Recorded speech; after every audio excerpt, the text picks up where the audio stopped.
Hello friends, welcome to Magic Treat. ഞാൻ ഇന്ന് പുളിയിഞ്ചിയാണ് തയ്യാറാക്കാൻ പോകുന്നത്. അതിനുവേണ്ടി ഞാൻ ചെറുനാരങ്ങയുടെ വലുപ്പത്തിൽ പുളി എടുത്തിട്ടുണ്ട്. നമുക്ക് ഇതിലേക്ക് 1 ലിറ്റർ തിളപ്പിച്ച വെള്ളം ഒഴിച്ചു കൊടുക്കാം. തിളപ്പിച്ച വെള്ളം ഒഴിക്കുന്നത് പുളി പെട്ടെന്ന് കുതിർന്നു വരാൻ വേണ്ടിയാണ്. ഇനി നമുക്ക് പുളിയിഞ്ചിക്ക് വേണ്ട ബാക്കി സാധനങ്ങൾ എന്തെല്ലാമാണെന്ന് നോക്കാം. ഇഞ്ചി 1 കപ്പ്, പച്ചമുളക് 4 എണ്ണം, വറ്റൽമുളക് 3 എണ്ണം, ഉലുവ വറുത്തു പൊടിച്ചത് 1/4 ടീസ്പൂൺ, കടുക്, എണ്ണ 4 ടീസ്പൂൺ, ശർക്കര 70 ഗ്രാം, മുളക് പൊടി 1 ടീസ്പൂൺ, മഞ്ഞൾപ്പൊടി 1/4 ടീസ്പൂൺ, കായം 1/4 ടീസ്പൂൺ, കറിവേപ്പില. ഇത്രയാണ്. ഇനി നമുക്ക് പുളിയിഞ്ചി എങ്ങനെ തയ്യാറാക്കുക നോക്കാം. അതിനുവേണ്ടി ഞാൻ ചുവടുകെട്ടൊരു പാത്രം വെച്ചിട്ടുണ്ട്. നമുക്കിതിലേക്ക് പുളിവെള്ളം ഒഴിച്ചു കൊടുക്കാം. പുളി നന്നായിട്ട് ഞെരടി പിഴിഞ്ഞിട്ട് അത് അരിച്ചെടുത്ത വെള്ളമാണ് ഒഴിച്ചു കൊടുത്തിരിക്കുന്നത്.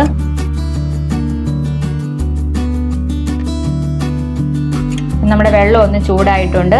ഇനി നമുക്കിതിലേക്ക് മഞ്ഞൾപ്പൊടി 1/4 ടീസ്പൂൺ മഞ്ഞൾപ്പൊടി, 1 ടീസ്പൂൺ മുളക് പൊടി, 1/4 ടീസ്പൂൺ കായം,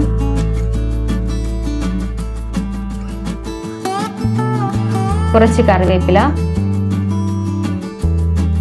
ശർക്കര 70 ഗ്രാം. ഇത്രയാണ്. നമുക്കിതെല്ലാം ഇട്ടൊന്ന് തിളപ്പിച്ചെടുക്കാം.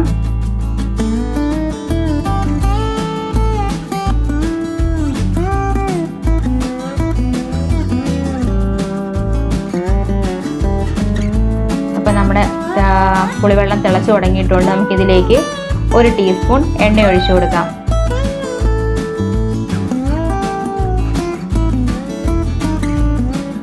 ഇനി നമുക്ക് അടുത്തതായിട്ട് ഇഞ്ചി ഒന്ന് വറുത്ത് കോരാം. അതിനുവേണ്ടി ഞാൻ ഒരു പാത്രം വെച്ചിട്ടുണ്ട്. നമുക്കിതിലേക്ക് 3 ടീസ്പൂൺ എണ്ണ ഒഴിച്ചു കൊടുക്കാം.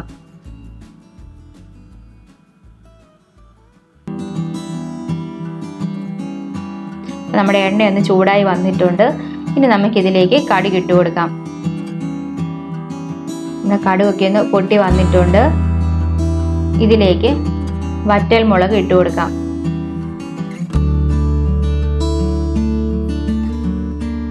3 വറ്റൽമുളകാണ് ഞാൻ എടുത്തിരിക്കുന്നത്. ആ കൂടെ തന്നെ നമുക്ക് ശകലം കറിവേപ്പിലയും കൂടെ ഇട്ട് കൊടുക്കാം.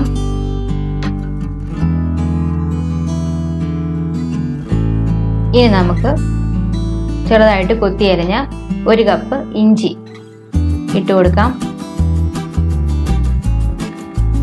ഇഞ്ചി ഒരു പകുതി മൂപ്പാകുമ്പോഴേക്കും നമുക്ക് പച്ചമുളക് ഇട്ട് കൊടുത്താൽ മതിയാകും.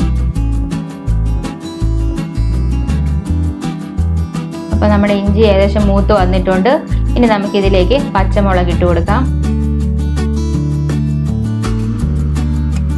നമ്മുടെ ഇഞ്ചി ഒരു ഗോൾഡൻ ബ്രൗൺ കളർ ആവണം. നമ്മുടെ ഇഞ്ചി നന്നായിട്ട് മൂത്ത് വന്നിട്ടുണ്ട്.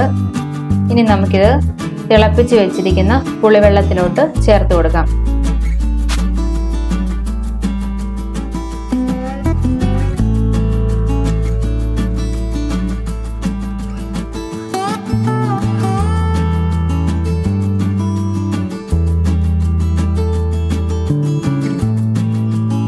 നമുക്ക് നന്നായിട്ടൊന്ന് ഇളക്കി പറ്റിച്ചെടുക്കാം. നമ്മുടെ പുളിയിഞ്ചി എന്ന് പറയുന്ന തൊടുകറിയാണല്ലോ, അപ്പോൾ നന്നായിട്ടിത് പറ്റി വരണം. ഇനി നമുക്കിതിലേക്ക് ഉപ്പ് ഇട്ട് കൊടുക്കാം.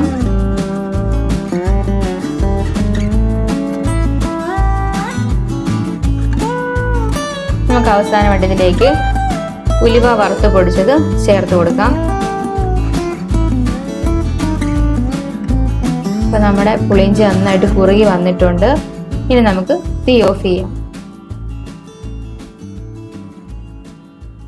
നമ്മുടെ പുളിയിഞ്ചി റെഡി ആയിട്ടുണ്ട്. എല്ലാവരും ഇത് ട്രൈ ചെയ്ത് നോക്കണം.